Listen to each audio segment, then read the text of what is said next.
Samantala, balikan natin ang mga reports sa sitwasyon sa pag-iikot sa Pasig at iba pang lugar kasunod ng mga pagbaha at epekto ng pag-ulan. Nasaan ka ngayon, race number 27, Noche Cacas? Noche, please come in.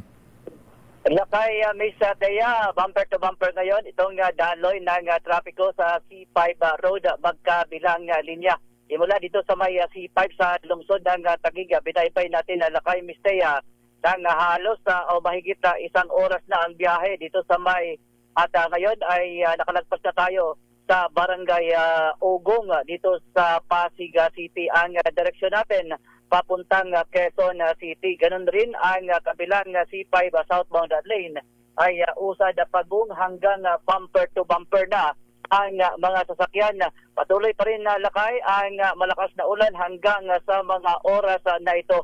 Sa Las Piñas kanina Lakay, lalo pang tumaas at umapaw ang Prince Dam na umaagos pababa sa River Drive pagitan ng Las Piñas at Bacoor River.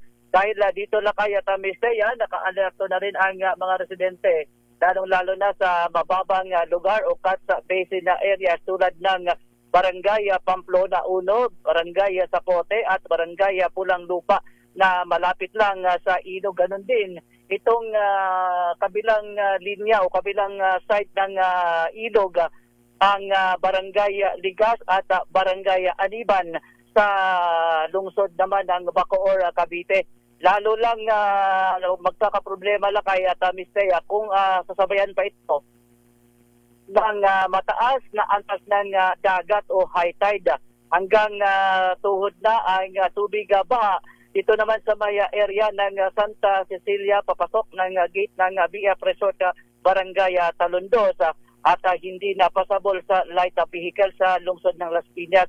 Hanggang tuhod rin ang Woods Grove, Grimarville at Sunshineville sa nabanggit na syudad.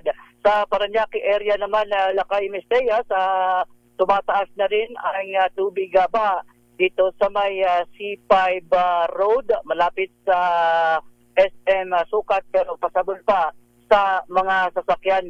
Critical nasa 12.97 meters naman Lakay ang antas ng San Juan River. Ibig sabihin, ang pinaka-critical dito na meters ay nasa 13 meters. So tatlong guhit na lang Lakay nasa critical level na itong San Juan River. Ibig sabihin, nasa serious flooding o inaasahan ang mga pagbaha sa nabanggit na syudad. So yan muna ang sitwasyon dito sa ating monitoring itong yung masamang panahon dulot ng habagatan. RH 27, Notikakas DCRH, una sa Pilipinas, una sa Pilipino. Maraming salamat, Noche Cacas.